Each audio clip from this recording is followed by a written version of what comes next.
My husband and I always talked about getting a dog, but he got deployed just 9 months into our marriage. Considering we were only boyfriend and girlfriend for 6 months before getting married, we did know each other since we were 16.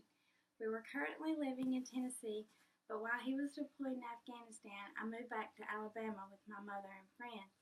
It all began on Friday the 13th of August. I was out on the town with my friends and dancing the night away at the speakeasy when my phone rang. My mother calling to tell me another Maltese puppy was born and if it was a boy or a girl. I had to run outside so I could hear her and tell how excited she was. She'd done this almost half a dozen times in one night until I just wanted to rush home to see the little puppies.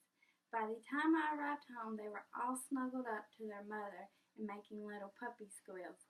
It was the cutest thing ever. The only time my mother and I argued was when the puppies got older and the oldest would jump over the dog gate to run in my room. It wasn't my fault. The dog just strangely loved me. I told my mother it was her fault for making me open its eyes when she was a puppy. I was the first thing it saw, and I guess it thought I was its mother. The time was getting closer for my husband to come back to the States. I found a place online and started the move back to Tennessee. I wanted the apartment and everything to be set up and all ready so he wouldn't have to worry about anything. The biggest decision I had to make was if I should take this dog, which loves me like I've never seen before from an animal, or leave her with my mother and her sister and parents.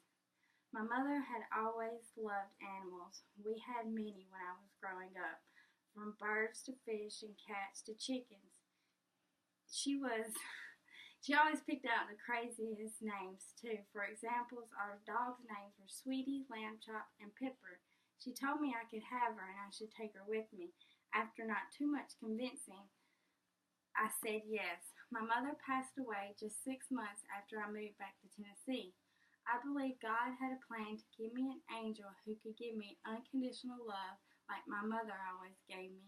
It just happened to be in the form of a little Maltese dog named Halo.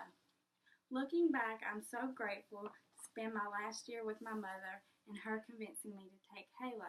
She's brought so much joy and happiness to my life. She cries if she sees me upset and somehow makes things a little better than they would be if I didn't have her. My mother and I was a lot alike and Halo has our personality. I call her my little Halo in disguise because that's exactly what she is, a gift from God. It makes me feel like I still have a little connection with my mother here on earth.